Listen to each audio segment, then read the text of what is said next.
Hello everyone, welcome back to another YouTube video, and this is the second review of James Bond, and this is From Russia with Love from 1963.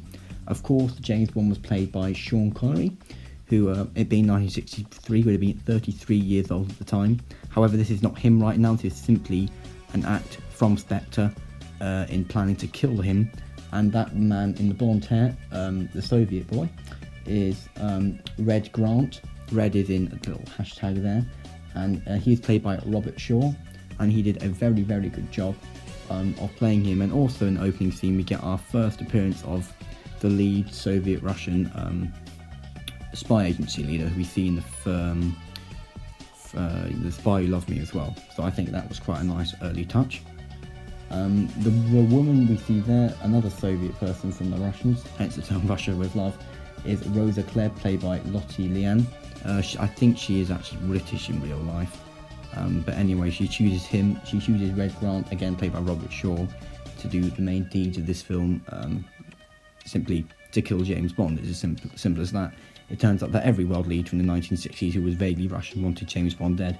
That woman there is Tania, I think that's how you pronounce it. She was, the actor that played her was Diana Ranchi. Again, I have no idea if that's how to pronounce her name, but she was the second youngest Bond girl of the time. She was only 23 years old when she played this Bond girl. The youngest Bond girl was in Live and Let Die. She was just 21 years old when she played the role. She is told by Rosa Klebb that killing James Bond will be for Russia, the homeland, where really it's just so Spectre can have him dead.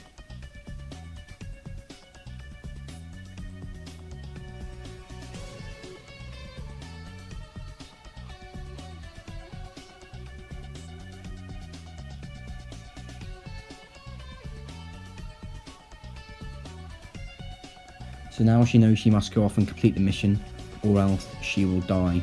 It's as simple as that. Here is finally Sean Connery. I skipped a bit at the start with Q because it wasn't really entirely relevant. That there is Mr. Kerem.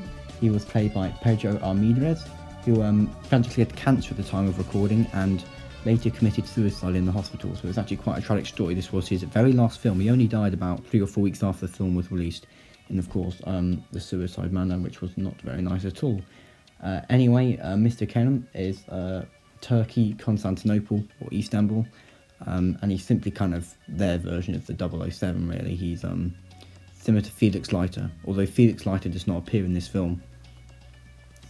I'm not quite sure why the James Bond theme, of course you can't hear it because audio muted it, but yeah, it keeps playing, so it isn't the best editing from Russia with Love, but it being the second Bond film ever. I think you can slide it off. I mean, this is my personal favourite Bond film of all time.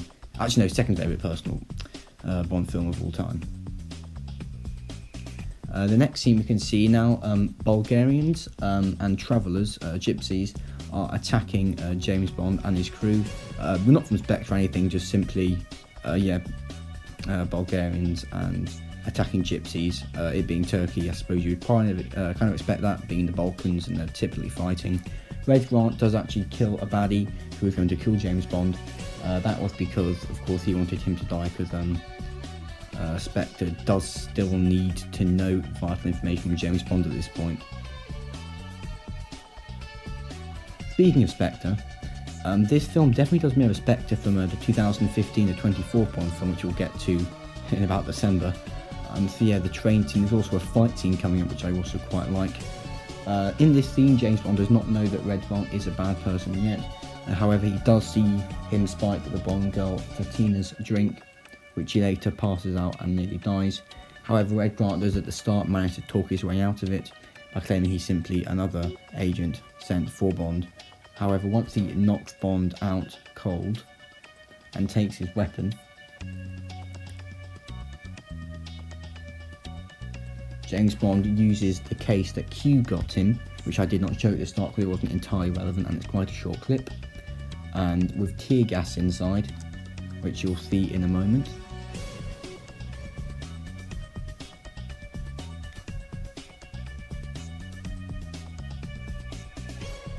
That's also the film that he will expose James Bond with, just to really get rid of his dignity, just to add it in there.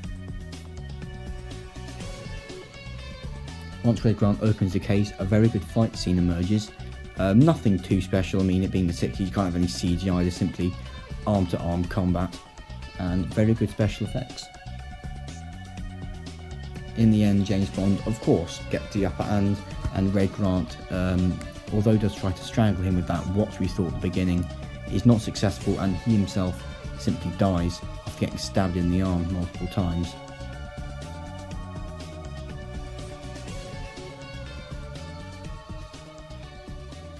The final key scene in this movie is the helicopter moment. I looked into it. This is generally how they filmed it in real life. They did honestly have to use, well, not real guns, they had blank rounds in them obviously, but that explosion was real, and apparently several people of the crew did actually get burn and scars on them, so it was actually quite tragic. So what you see there is actually not acting, that's legitimately happening, which I found quite interesting and also quite scary. Although in the 1960s, health and safety hazards was definitely not the top priority.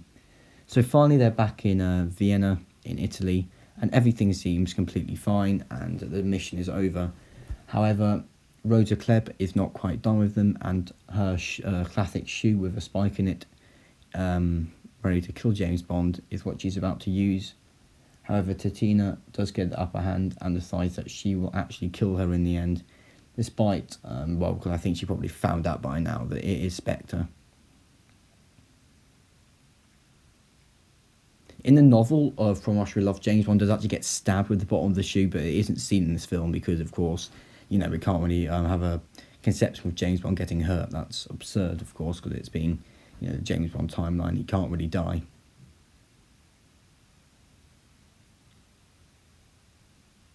So that's pretty much the end of the film. We get some very nice From Russia with Love soundtrack at this end scene as they're going through Venice, and after James Bond destroys the film. That is the end, and I'll see